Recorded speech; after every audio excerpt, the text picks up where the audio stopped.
I Do by Freedom Berry. Part 2. The procedure is now. The dream. Life is real. Life is earnest. Life is but an empty dream. Longfellow. Every individual enters this world and at once begins to observe appearances. Sad indeed it is in the multitudes make their exits from it without having plumbed any deeper than mere observation. To them the observed is the actual and the only life, the beginning and the end of all things. A few sooner or later begin to search for a meaning to life. Has it a purpose? Is it only a dream? Even a dream must have a dreamer, and this sudden recognition initiates a change in the direction of the search. A thought must have a thinker. If it is my perception, then surely something in me has perceived it. Granted that I am the thinker and the dreamer, what can make a clear distinction for me between my thinking and my dreaming? In my physical sleep I dream, and in that dreaming I seem to myself to be awake, moving about among the properties of the dream. Could it be possible that when I term thinking while awake is to a higher degree of awakening, still only a dreaming? The being, abandoned to the drama, is producing the dream that the drama of life is real, life is earnest. But the entire content of life, as far as a drama goes, is but an empty dream. The dream is empty unless it has a dreamer, and to the one who does not know he is dreaming, life must seem empty indeed, totally without meaning. The dream always implies that anything of a visibly solid nature is a total reality of it. The perceptions made visible by the focus of one's attention are not the substance of life, but the semblance. Actual substance consists not, as pointed out earlier, in dimensionally visible objects, but in the invisible conceivability of concepts. As long as the dream persists, however, its situations remain to the dreamer the realities of life. No one is expected to believe from his position within the dream that the situations of life as observed are only a dream. The dreamer cherishes the supposed reality of all the issues of life which are so very apparent to him. After all, many of these issues are sweet to the taste. If there are any discouragements, there are also rewards that should not be discounted. Certainly there are tragedies, but there are also many redeeming features, such as friendship, marriage, parenthood, public service, and even fame. Now we are getting close to the heart of the matter. From within the greater dream of living, the person of average development is secure in his limited sense of individuality.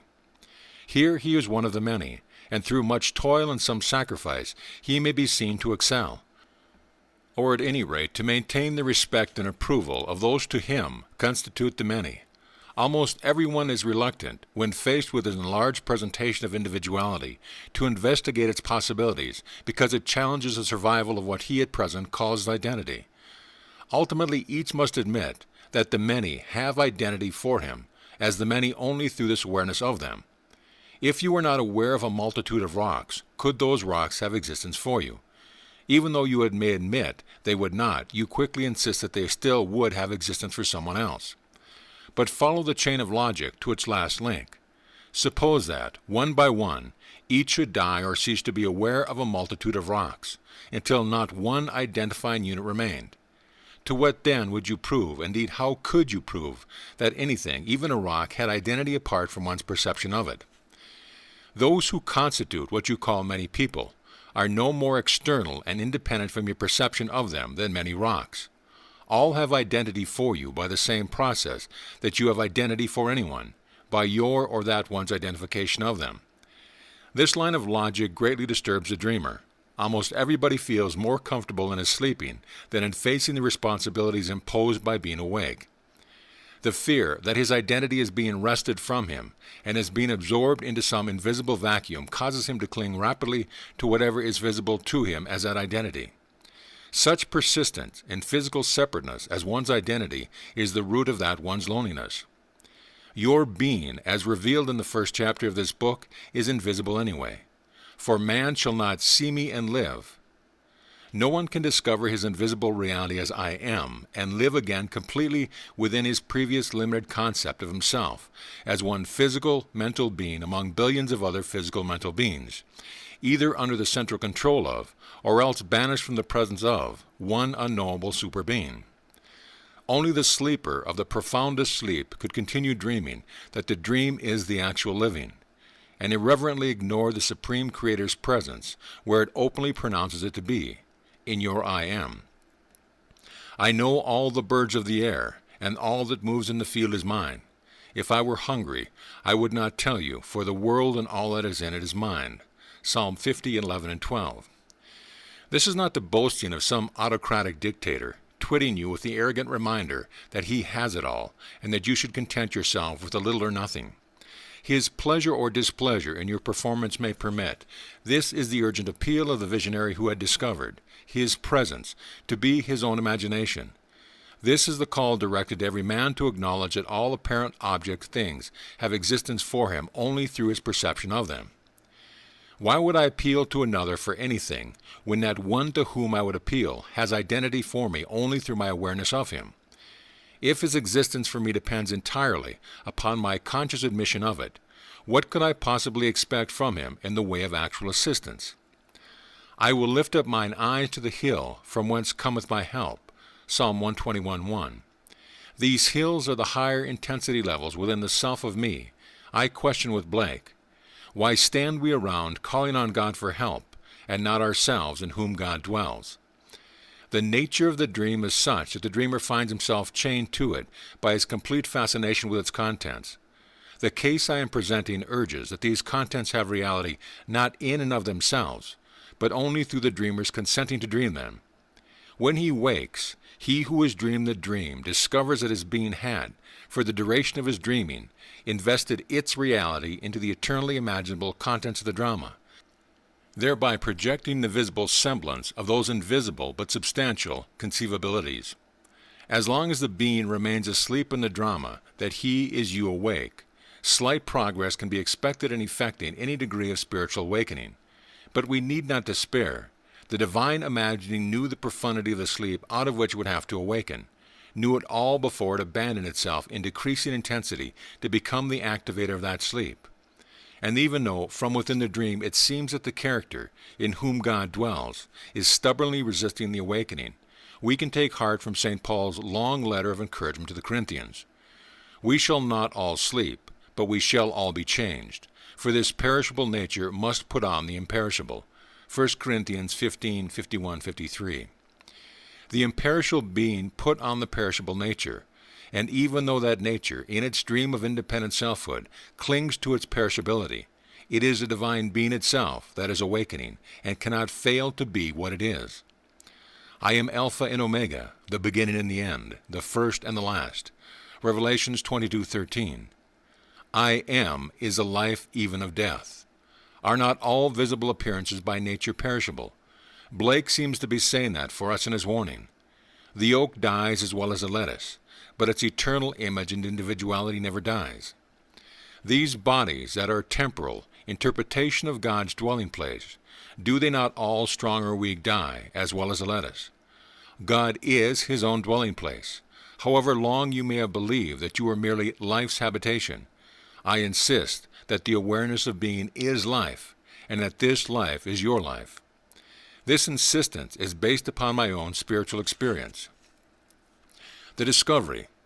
One afternoon in late September 1960, while I was walking east on Post Street in busy downtown San Francisco, I entertained the most unique experience in my spiritual development. Quite suddenly I became aware that I was not my body, although I most assuredly was its life. To my illumined sense, my being was totally invisible, although I was far more real than I had ever felt myself to be up to that moment. Not only was I invisible and real, but that invisible reality was the actual substance of all that I beheld, and I was beholding the same objects that had become familiar to me from living in that exciting city. To my apprehension, I was the Bay Bridge. I was the Bohemian Club.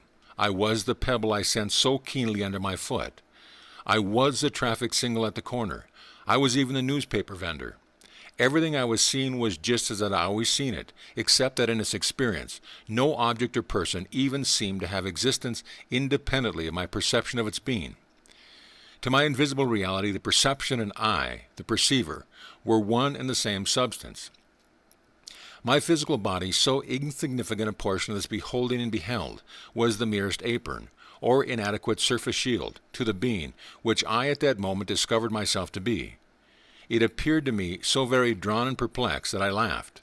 The face did not laugh, but I laughed, and never in my recollection of living have I felt the joy of laughter so deeply.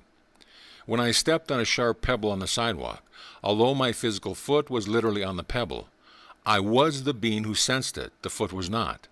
The sound of a honking horn registered, not in my physical ear, but in me. And the clarity of that relatively small and ordinary sound was so intense that I felt later upon recalling it.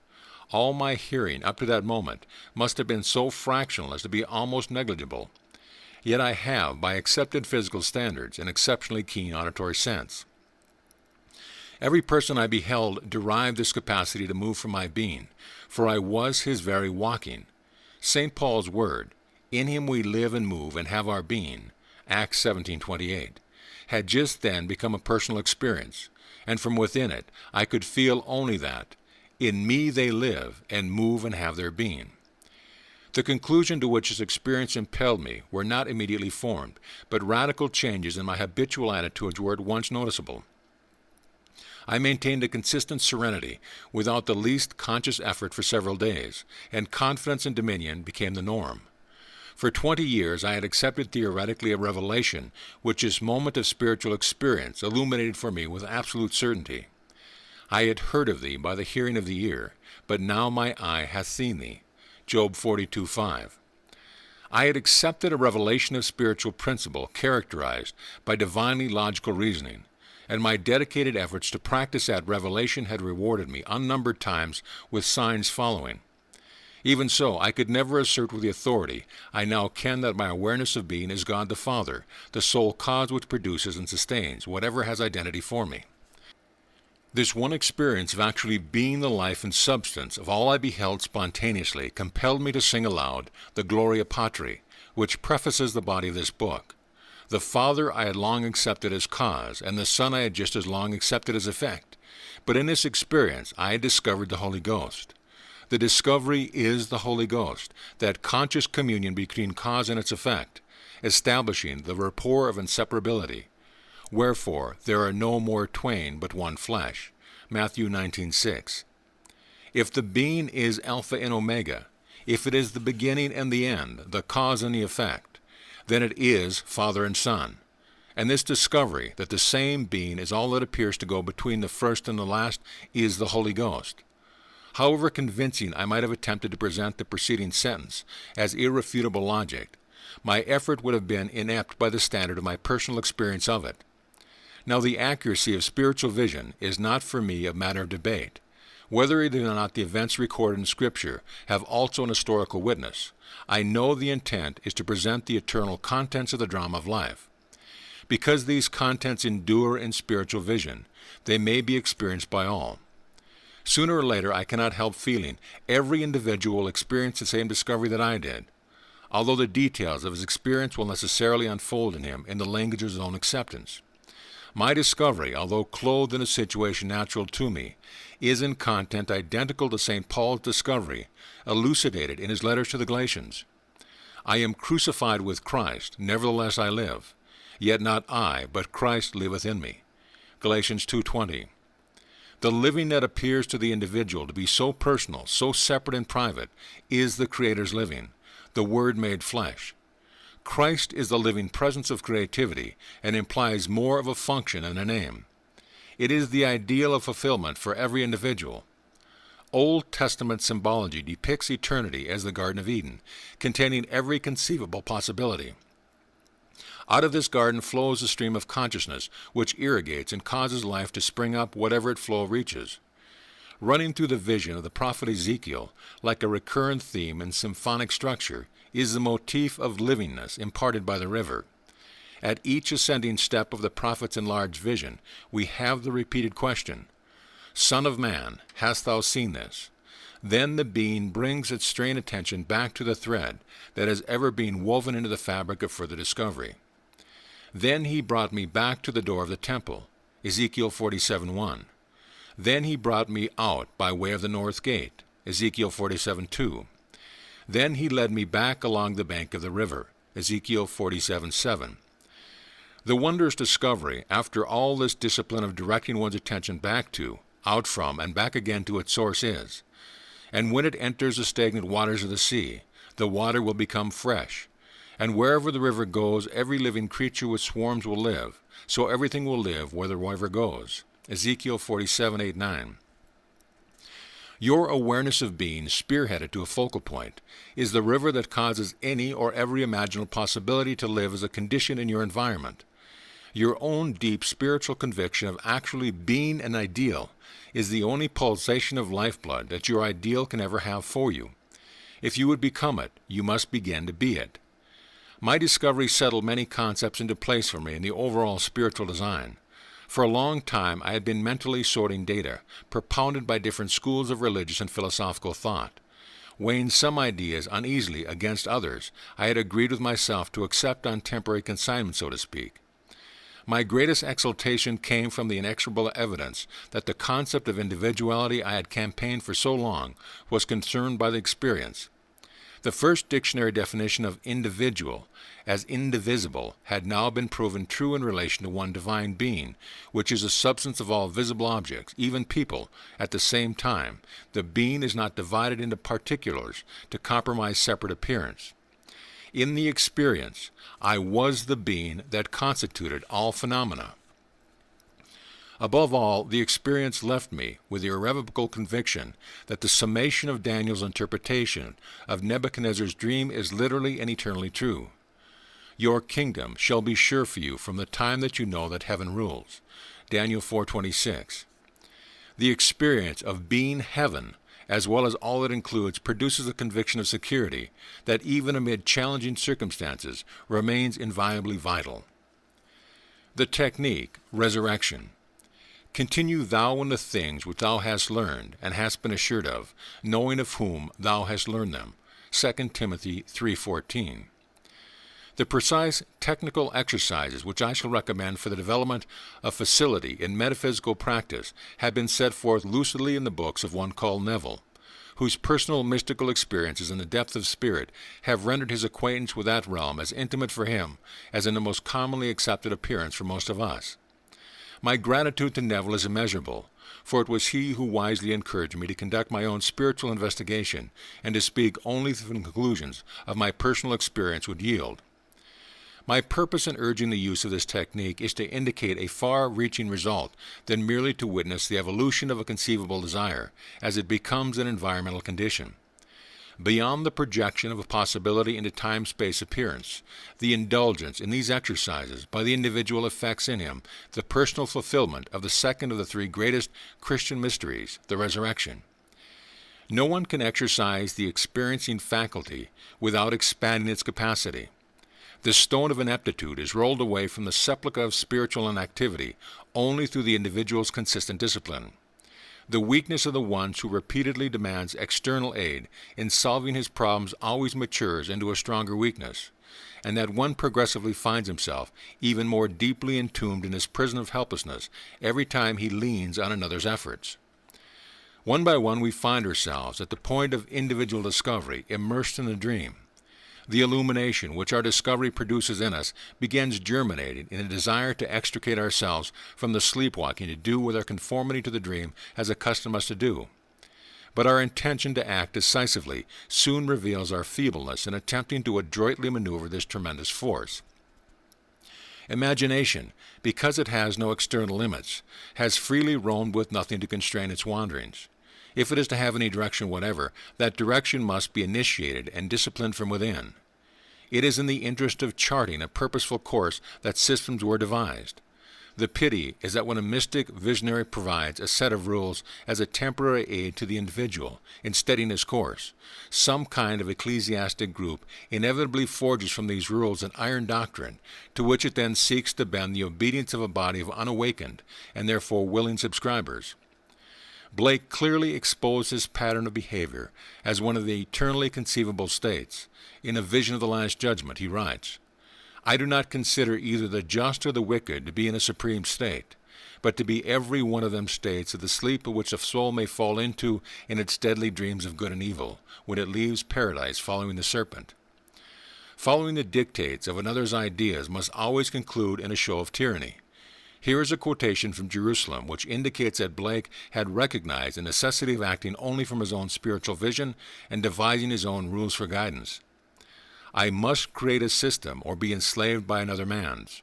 I will not reason and compare. My business is to create. As an example, no successful concert pianist would expect to use today the same set of technique exercises that was necessary for him in the beginning. At the start, he required those exercises designed to provide him with independence of fingers, flexible wrists, and even touch and so forth. As his technique developed, the demand was for precision of attack, delineation of phrase, shaping of nuances, and so on. The set of rules had always to be adapted to the individual need. In the prodigious operation of resurrecting the being from its dream, no fixed set of rules can be thought to suffice for every encounter. Or to put it another way, one should not attempt to solve cube root problems with the rules governing simple fractions. The individual should draw on his resourcefulness to expand the exercise, which will facilitate his deliverance to an even greater need, and continue in this way ad infinitum. In 7 steps, I would outline the general fundamentals for successful development of spiritual prowess and the production of a desirable environmental change. Step 1. Remind yourself that your imagination is the being, the power, against which the most bombastic threat of force is of no moment whatever. 2. Select from the inexhaustible alphabet of conceivable possibilities the ideal you would like to embody. 3.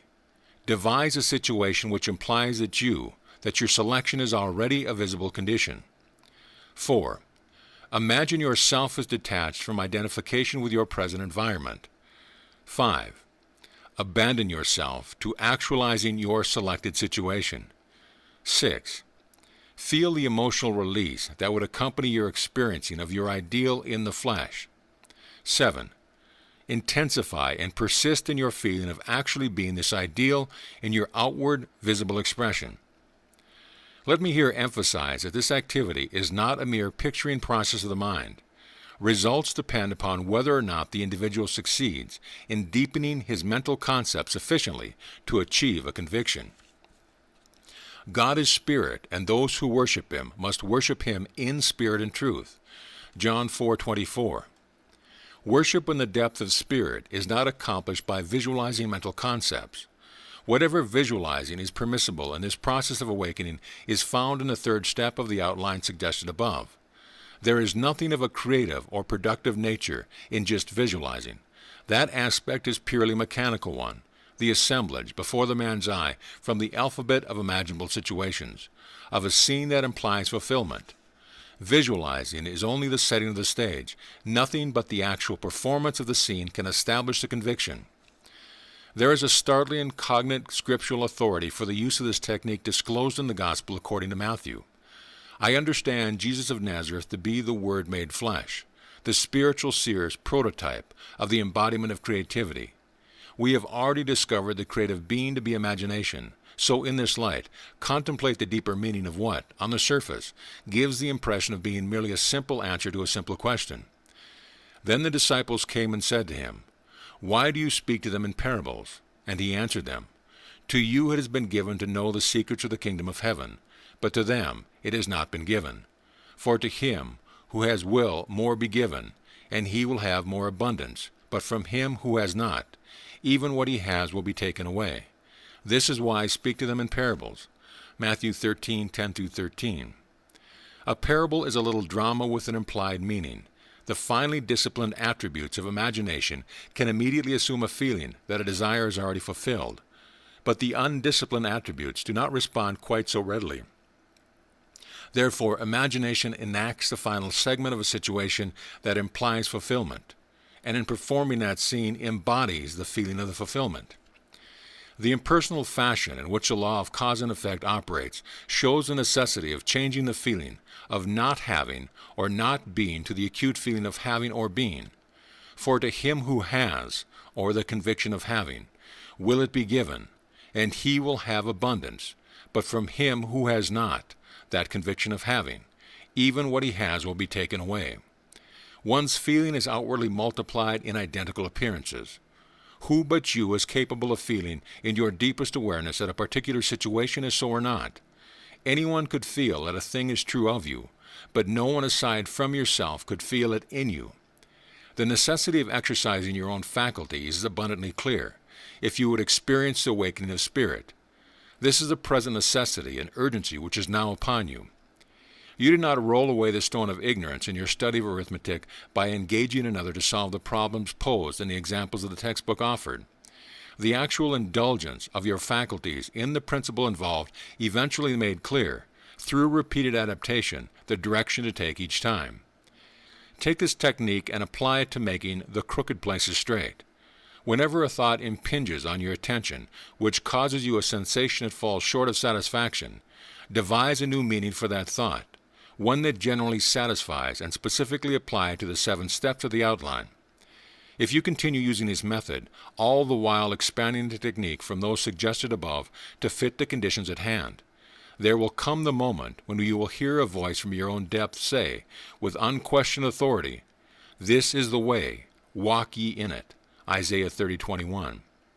And you will surely know it refers not only to the direct process of producing results in your environment, but also the far broader reward of effecting your redemption from the dream.